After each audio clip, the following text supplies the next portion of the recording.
درس قرآن کے پروگرام میں خوش آمدید۔ آج کے درس میں ہم سورہ بقرہ کی آیات 104 سے 107 پڑھیں گے، جس میں یہودیوں کی شریرانہ، مکارانہ اور پست ذہنیت کو بیان کیا گیا ہے، اور ساتھ ساتھ ان کا قرآن دشمنی کہ وہ قرآن دشمنی میں کس حد تک گئے تھے، ان آیاتوں سے آپ کو پتہ چلے گا۔ اور پھر اس میں ہم ناسخ اور منسوخ جو ایک اہم بحث ہے، ایک بہت اہم بحث ہے، اس پر ہم کچھ بات کر لیں گے۔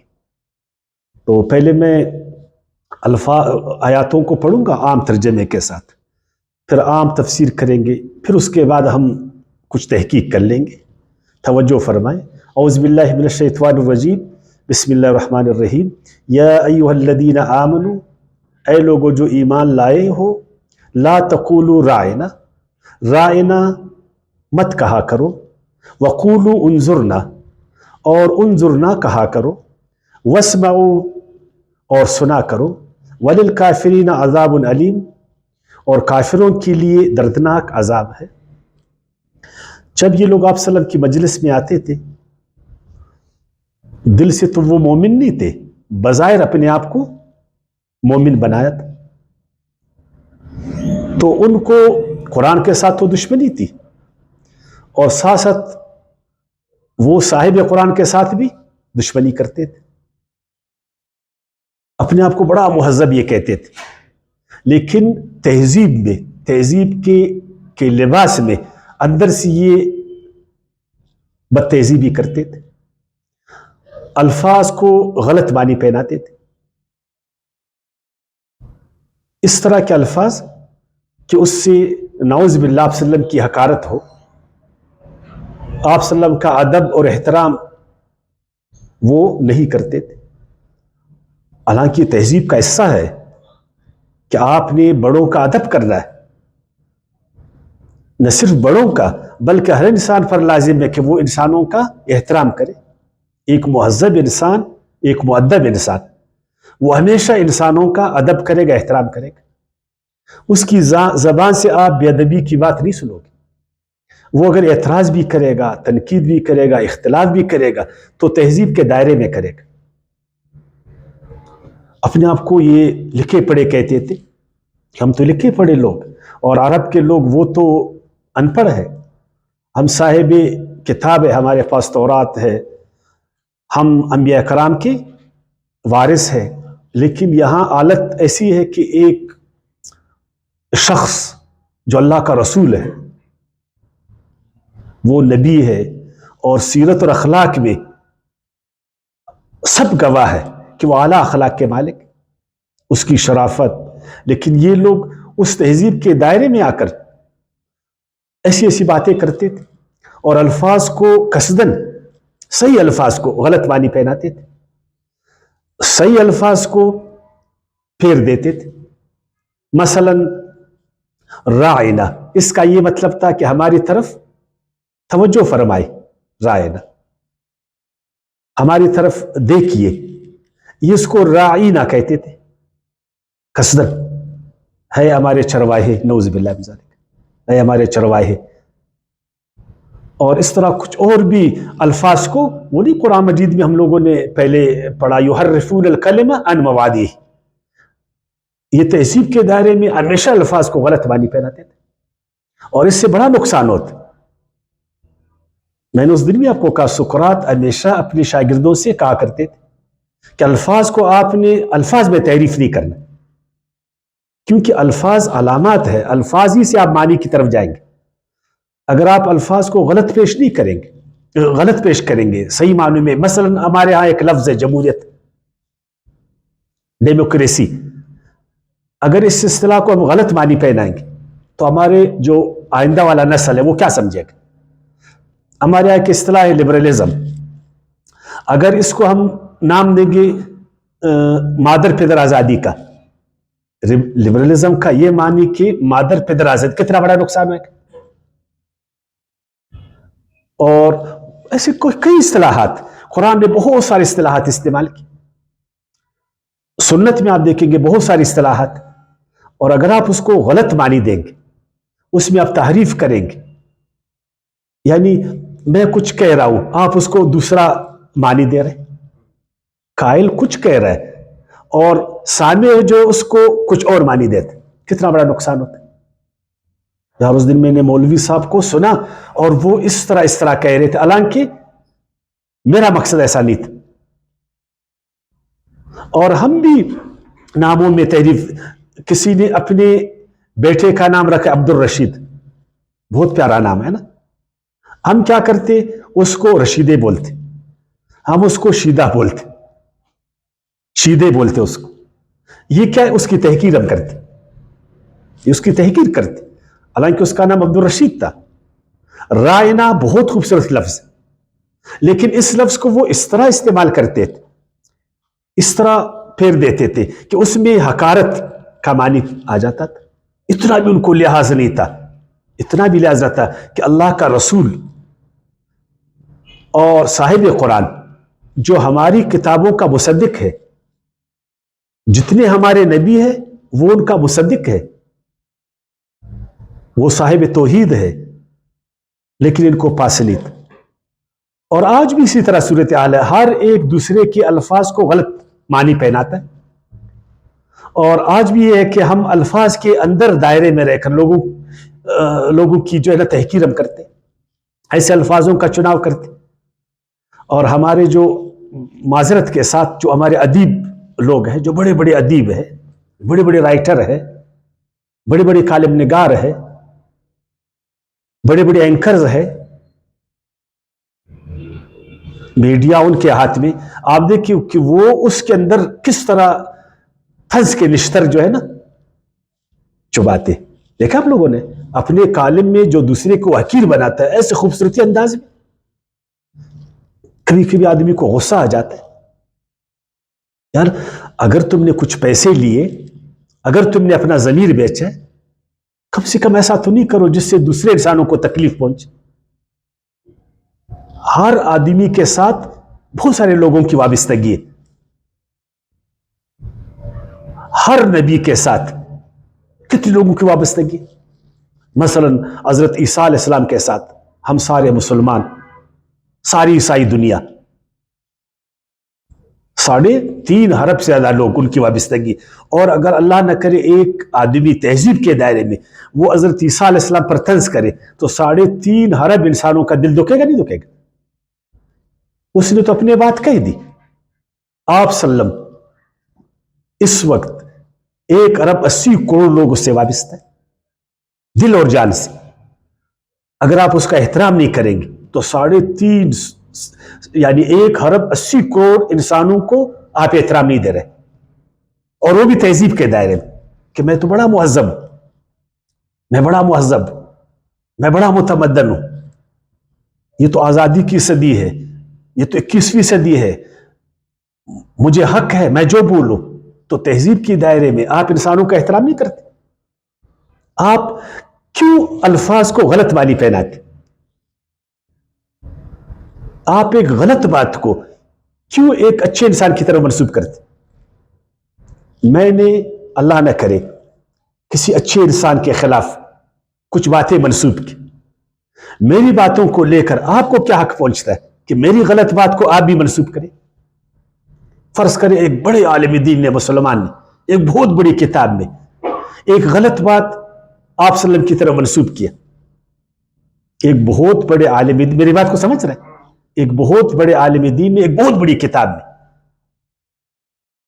آپ صلی اللہ علیہ وسلم کی طرف ایک بات منسوب کی، مجھے معلوم ہے کہ بات غلط ہے، یہ شان رسول کے خلاف، یہ آپ صلی اللہ علیہ وسلم کے شان کے خلاف ہے، آپ صلی اللہ علیہ وسلم کی سیرت کے خلاف ہے، رسالت کے خلاف ہے، نبوت کے خلاف ہے، مجھے معلوم، لیکن میں پھر بھی اسی بات کو اسی کی طرح منسوب کرتا، تہذیب کے دائرے میں بڑا آزاد ہوں، ہمارے ہاں لبرٹی ہے، ہمارے ہاں فلان ہے، دیکھا آپ نے؟ تو اس سے کتنے لوگوں کو نقصان ہوتا۔ تو اس مجلس میں آ کر اشتعال دلاتے تھے، جب آپ سرکار دو عالم وسلم کی مجلس میں آئیں گے، وہاں آپ صلی اللہ علیہ وسلم کے ماننے والے دل و جان سے وہ بیٹھے اور آپ ادھر رائی نہ بولو گے تو کتنا لوگوں میں غصہ آئے گا؟ کیا ایک مہذب آدمی کے لیے اچھا ہے کہ لوگوں کو وہ غصہ دلائے، لوگوں کو وہ تکلیف دے دے، اور وہ بھی تہذیب کے نام پر، ایک تہذیب کے نام پر؟ آج یہ ہو رہا ہے نا، اس زمانے سے یہ چلا آ رہا ہے۔ یہ کیا ہے؟ قرآن دشمنی ہے، یہ صاحب قرآن کے ساتھ دشمنی ہے۔ تو اللہ نے فرمایا اے ایمان والو، اگر ایک آدمی ایک اچھے لفظ کو بھی غلط استعمال کرتے تو آپ اس کو پھر نہیں کریں۔ یہی تو میں کہتا ہوں کہ ہماری کتابوں میں جو باتیں منسوب ہے، پہلے تو وہ باتیں غلط ہے جو آپ وسلم کی طرح منسوب ہے، یاد رکھنا۔ یعنی آپ وسلم نے 6 سال کی بچی کے ساتھ منگنی کی، غلط بات ہے نا؟ چلو صحیح بات ہے، فرض کریں، اور اس کو لوگ غلط استعمال کرتے، اسی بات کو جو اسلام کے مخالفین ہیں، جو آپ وسلم کے مخالف، اس کو غلط استعمال کرتے، تو آپ نے نہیں کرنا اس کو نا۔ مگر ہم لوگ پھر آواز ہاں یہ بات بالکل صحیح ہے، ہم اس بات پر ڈٹے، واقعی نبی علیہ السلام نے ایسا کیا تھا۔ رائنا تو ایک صحیح لفظ ہے نا، لیکن تم اس کو مت بولو اس لیے کہ اس لفظ کو دوسرے غلط استعمال کرتے۔ اگر آپ کہتے ہیں کہ یہ روایت صحیح ہے، اگر آپ کہتے ہیں روایت صحیح ہے، تو ایک آدمی تو اس روایت کو غلط استعمال کر رہا ہے، وہ تو اس روایت کے آڑ میں سرکار رسول صلی اللہ علیہ وسلم پر جو ہے نا عیب نکال رہا ہے، تو آپ کیوں نہیں استعمال کرتے اس کو؟ پھر کیوں استعمال کرتے؟ اس کا مطلب ہے کہ آپ یعنی ایک غلط کام کے ساتھ، ایک غلط کام ہے، اس سے مسلمانوں کو تکلیف پہنچا رہا ہے، دکھ ہوتا ہے، تو آپ بھی تو اس کے ساتھ ہی بنے گے۔ لیکن ہم شوق سے ایسا کرتے نہیں جی، ہم نے جو ہے نا روایت کو چھوڑنا نہیں ہے، ہم نے روایت کو چھوڑنا نہیں ہے، بھلے ان روایات کو مخالفین غلط استعمال کر رہے ہیں جس سے ہم کو تکلیف ہو رہا ہے۔ اور یہاں اللہ تعالیٰ فرماتا ہے ایمان والو رائنا مت کہو، اس لیے کہ اس لفظ کو وہ غلط استعمال کرتے، اور وہ چیز جو غلط استعمال ہوتا ہو، کوئی قصدن ایسا کر رہا ہے تو آپ کیوں اس کو کرتے ہیں؟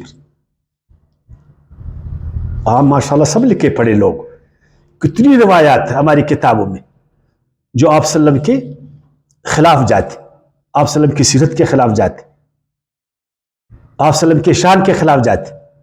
کتنی روایتیں جو قرآن کے شان کے خلاف جاتے نہیں جاتے؟ کتنی روایتیں جو اصحاب رسول رضی اللہ تعالیٰ عنہ کے خلاف جاتے؟ کتنی روایات جو صحابہ کرام صلی اللہ اہل بیت صلی اللہ کے شان کے خلاف جاتے؟ ہمیں حق پہنچتا ہے ان کو ہم چرچا کریں؟ مخالفین اس کو کرتے ہیں اور ہم کہتے ہیں بالکل ٹھیک، واقعی ہم نہیں کریں گے ایسا۔ رائنا مت بولو، اس لیے کہ رائنا کو رائنا بولتے، ہم مت بولو، لیکن ہم نے اس آیات سے کوئی سبق نہیں لیا، ہم بھی بولتے رائنا رائنا، بھائی وہ رائنا کو غلط استعمال کر رہا ہے نا، میں اس مثال آپ کو سمجھا رہا ہوں۔ تو اس زمانے کا صحیح ایمان والو رائنا مت کہا کرو، اس لیے کہ وہ رائنا کو رائنا کہتے، اس میں تعریف کرتے، تو آپ ایسا نہیں کریں، آپ انظر نہ کہیں، انظر نہ ہماری طرف نظر کر دیں، تو معلوم ہے کہ جو کلام ہے نا لوگوں کے ساتھ، خصوصاً بڑوں کے ساتھ، ہم نے بہت جو ہے نا خوش کلامی ہم نے کرنا ہے، ایسے الفاظ ہم نے استعمال نہیں کرنا ہے جس سے ادب احترام میں کمی آ جائے۔ پہلے تو ہم کسی کے ساتھ ایسا نہیں کریں گے، کسی کے ساتھ ہم نہیں کریں، بلکہ بچوں کے ساتھ بھی ہم نہیں کریں گے، کوشش کریں گے، لیکن کم سے کم بڑوں کے ساتھ، یا جن کے پیچھے بہت سارے لوگ ہیں، جو قوموں کے پیشوا ہے، قوموں کے لیڈر ہے، پارٹیوں کے لیڈر ہے، ملکوں کے لیڈر ہے، اور مذاہب کے، تو ایسا ہم نہیں کریں گے۔ اور دیکھو بات کو نا آدمی صحیح طریقے سے سنے، اگر آپ بات کو صحیح نہیں سنیں گے پھر وہی ہوئے گا، آپ اس کو سمجھیں گے نہیں۔ تو اے ایمان والو آپ کہا کرو نا انظرنا، اور سنا بھی کرو۔ اور ایسے کافر جو تہذیب کے آڑ میں، تہذیب کے لباس میں بد تہذیبی کرتے، میرے رسول کے خلاف ناشائستہ الفاظ بولتے، یا الفاظ کو ناشائستہ بناتے تاکہ اس کا ادب اور احترام ملحوظ نہیں رہے. ان کے لیے دردناک عذاب، ان کے لیے دردناک عذاب. بہت دل دکھتا ہے نا جب آپ صلی اللہ علیہ وسلم کے خلاف ہم سنتے ہیں فلان نے ایسا کیا، لیکن ان کو یہ موقع کس نے فراہم کیا؟ ہم نے فراہم کیا نا. ما يود الذين كفروا من اهل الكتاب ولا المشركين، کیونکہ نہ اہل کتاب میں سے وہ لوگ جنہوں نے کفر اختیار کیا ہے اس بات کو پسند کرتے، اور نہ مشرک لوگ. ان ينزل عليكم من خیر من ربكم، کہ آپ کے رب کی طرف سے آپ پر کوئی خیر آیات نازل ہو جائے. سراسر جو ہے نا ضد ہے اناد کہ قرآن یہ عربوں پر کیوں نازل ہوا، اور عربوں میں ایک خاص آدمی پر کیوں. بڑے بڑے لوگ ابو جہل پر نہیں جو بہت بڑا آدمی ہے، ولید پر نہیں، عتبہ پر نہیں، شیبہ پر نہیں، ابو لہب پر نہیں، یہودیوں پر نہیں. ایک ایسا شخص جو یتیم تھا، جس کا باپ بھی فوت ہوا، ماں بھی فوت ہوئی بعد میں، اور ایسے شخص پر کیسا نازل ہوا؟ یہ تو ہمارا حق تھا. بڑے بڑے مولوی تو ہم لوگ تھے، شریعت کے ٹھیکیدار تو ہم تھے، اجارہ دار تو ہم لوگ تھے، پیغمبروں کے وارث تو ہم تھے، دین کے پیشوا تو ہم تھے. یہ ہم پر نازل نہیں ہوا. اور قوم کے بڑے بڑے سردار تو ہم تھے، قوم کے بڑے بڑے جو ہے نا مالدار تو ہم تھے. تو ان کو ضد تھا، اناد. اس ضد و اناد کی وجہ سے ہر دن یہ جلتے تھے اندر کہ کس طرح جو ہے نا آپ صلی اللہ علیہ وسلم کی تحقیر کرے، آپ صلی اللہ علیہ وسلم کی بے ادبی کرے، آپ صلی اللہ علیہ وسلم کو نیچا دکھائے. اور آج تک اس طرح کی جو روایات ہماری کتابوں میں درج، میں تو کبھی کبھی کہتا ہوں نا یہ وہی لوگ تھے کہ ان کو آپ صلی اللہ علیہ وسلم کی عزت اور احترام عزم نہیں ہو رہا تھا، آپ صلی اللہ علیہ وسلم کی بہترین سیرت ان کو عزم نہیں ہو رہا تھا، آپ صلی اللہ علیہ وسلم کا بہترین اخلاق ان کو عزم نہیں ہو رہا تھا. ہمیشہ درپے تھے کہ کسی طرح سرکار صلی اللہ علیہ وسلم میں وہ عیب تراشے، کبھی ایک طرح کبھی دوسری طرح. اور ہم لوگوں نے ان روایات کو ابھی اپنی آنکھوں پر لگا، بلکہ ان کو نعوذ باللہ قرآن سے زیادہ درجہ دیتے. ایک طرف سے آپ صلی اللہ علیہ وسلم اس کا اخلاق بیان کرتے، اور دوسری طرف سے 6 سال کی بچی کے ساتھ وہ منگنی کر رہے، 9 سال کی بچی کے ساتھ شادی کر رہی. اور بھی کافی، اگر میں وہ کرنا کافی اس طرح کی روایت. تو یہ انہوں نے ایسا کیا نا، آج تک ایسا چلا تھا. آج بھی ان کو موقع ملے تو یہ پیغمبروں کے خلاف، ان کے شان کے خلاف، اللہ کی کتابوں کے خلاف، کوئی تورات کے خلاف بولتا ہے، کوئی انجیل کے خلاف بولتا ہے، کوئی قرآن کے خلاف بولتا ہے، کوئی حضرت عیسیٰ علیہ السلام کے خلاف بولتا ہے، کوئی حضرت موسیٰ علیہ السلام کے خلاف بولتا ہے، کوئی آپ صلی اللہ علیہ وسلم کے خلاف بولتا ہے.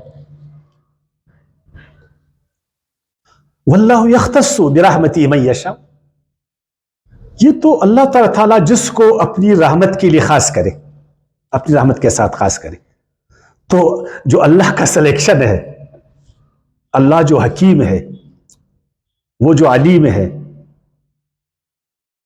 یہ پیغمبر کس کا سلیکشن ہے؟ اللہ کا سلیکشن. اور میرا علم اللہ کے مقابل میں کیا ہے؟ میں جا کر اللہ کی سلیکشن کو میں مسترد کر دوں.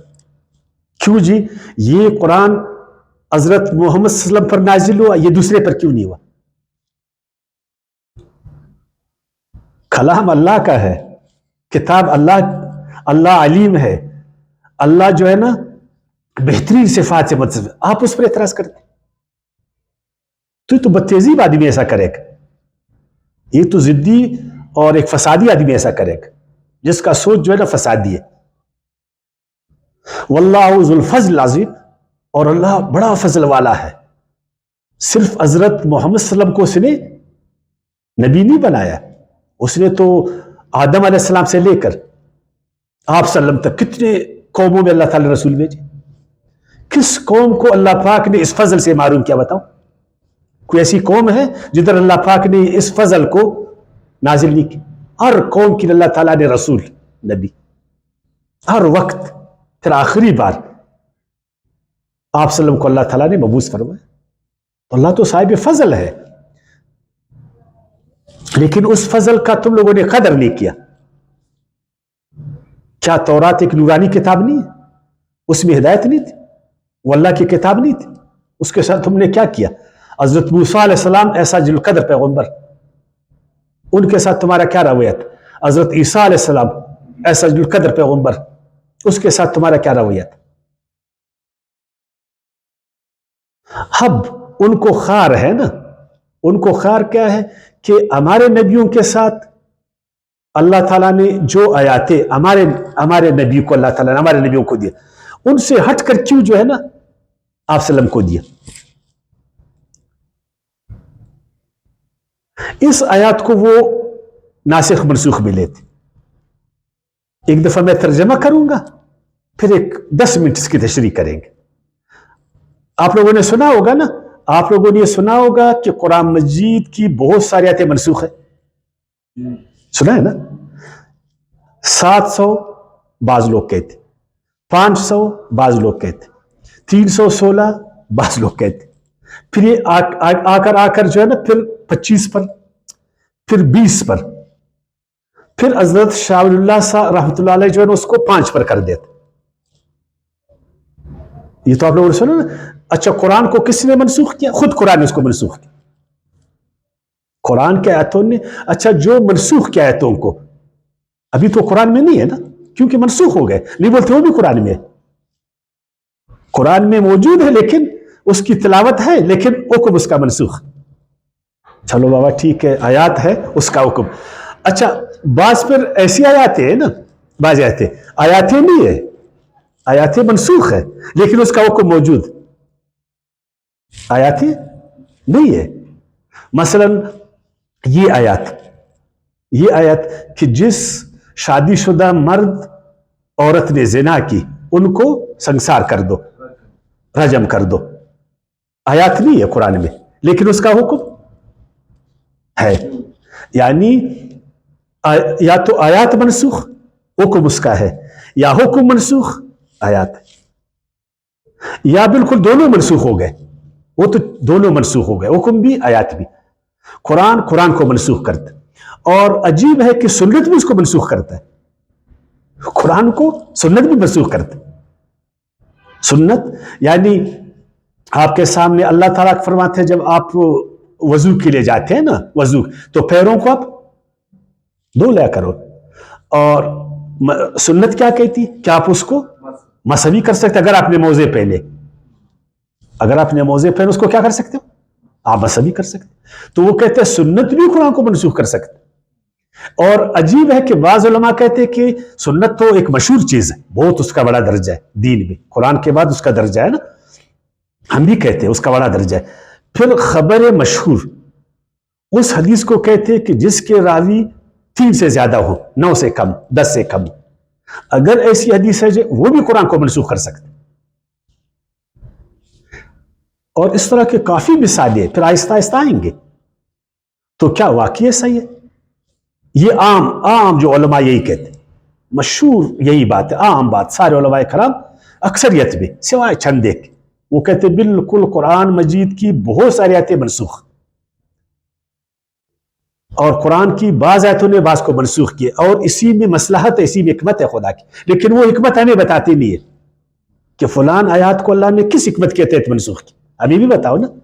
یہ تو اچھی بات ہے یار کہ حکمت کے تحت ایسا ہوا، ایک مصلحت کے تحت ایسا ہوا، تو وہ حکمت اس کو بھی بتا دو. یعنی اس میں کیا حکمت تھی کہ ان الفاظ کو اللہ تعالیٰ نے منسوخ کیا لیکن اس کے حکم کو باقی چھوڑا. جس نے زنا کیا اگر وہ شادی شدہ ہے مرد عورت، اس کی جو الفاظ اس کو کیوں منسوخ کیا، اس میں کیا حکمت ہمیں بھی بتاؤ تاکہ آگے ہم سے کوئی سوال کرے ہم اس کو جواب دے دیں. اور سنت آپ خود کہتے کہ قرآن کے بعد اس کا مرتبہ ہے، تو جس کا مرتبہ کم ہے وہ ایک بڑے مرتبے والی چیز کو کیسا منسوخ کرتا؟ مثلا ہمارے ہاں سب سے جو بڑا ادارہ ہے قانون کا وہ پارلیمنٹ ہے نا. پارلیمنٹ اب پارلیمنٹ ایک قانون جاری کرے، ایک قانون بنائے، اس کو ایک چھوٹا سا ادارہ پھر منسوخ کر سکتے؟ نہیں کر سکتا ہے نا۔ قرآن مجید کا تو بہت بڑا وہ ہے نا۔ تو اس لیے ناسخ و منسوخ کے حوالے سے میں آپ کو ابھی پڑھاؤں گا۔ اس کے بعد بعض لوگ پھر یہ کہتے ہیں، یہ بھی سنو، یہ تو عام، کچھ لوگ پھر کہتے ہیں کہ نہیں، قرآن کی آیاتیں کبھی منسوخ نہیں، قرآن کی ساری آیاتیں محکم، لیکن یہ جو ادھر آیات آ رہی ہے ابھی جو ہم لوگ پڑھ رہے ہیں نا، یہ اصل میں باقی کتابوں کو منسوخ کی، تورات کو، انجیل کو، زبور کو، سنا آپ لوگوں نے نا، قرآن ناسخ ہے باقی لامی کتابوں کا، حالانکہ قرآن کہتا ہے کہ میں مصدق ہوں باقی کتابوں کا۔ ہمارے علماء کیا کہتے ہیں؟ ناسخ ہے، قرآن کہتا ہے نہیں میں مصدق ہوں۔ بار بار ہم لوگوں نے پڑھا ہے نا، حضرت عیسیٰ علیہ السلام سے جب پوچھا گیا کہ آپ آئے ہیں تورات کو منسوخ کرنے، اس نے بولا نہیں، میں آیا ہوں تورات کو قائم کرنے کے لیے۔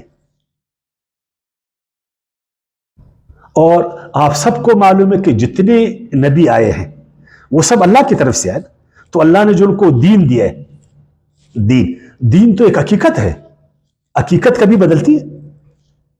یعنی تورات میں یہ حکم ہے کہ تم نے چوری نہیں کرنا، حکم ہے نا، تم نے والدین کے ساتھ احسان کرنا ہے، تم نے زنا نہیں کرنا ہے، تم نے شرک نہیں کرنا ہے، تو یہ باتیں منسوخ ہوئیں گے؟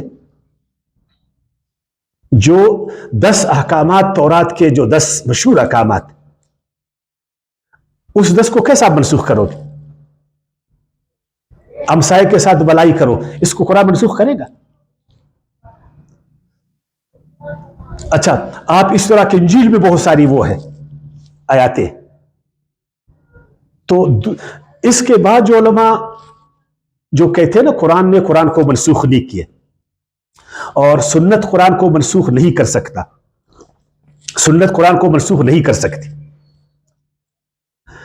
قرآن کو منسوخ نہیں کیا ہے، قرآن نے تورات، انجیل، زبور، باقی کتابوں کو منسوخ کیا ہے۔ ایک رائے یہ بھی ہے، میں سب آراء آپ کے سامنے رکھوں گا، تو اللہ پاک نے آپ لوگوں کو علم دیا ہے، کون سی رائے وہ قرآن سے قریب تر ہے؟ 2 رائے۔ اب تیسری رائے سنو، تیسری پھر رائے یہ ہے کہ آیاتیں منسوخ نہیں ہے، قرآن کا آیاتیں کیا ہے؟ منسوخ نہیں۔ یہ بھی بڑے بڑے محقق عالم ہیں، آیاتیں منسوخ نہیں، بلکہ قرآن کی کچھ آیاتیں عام ہیں، کچھ خاص ہیں، کچھ آیتیں کیا ہے؟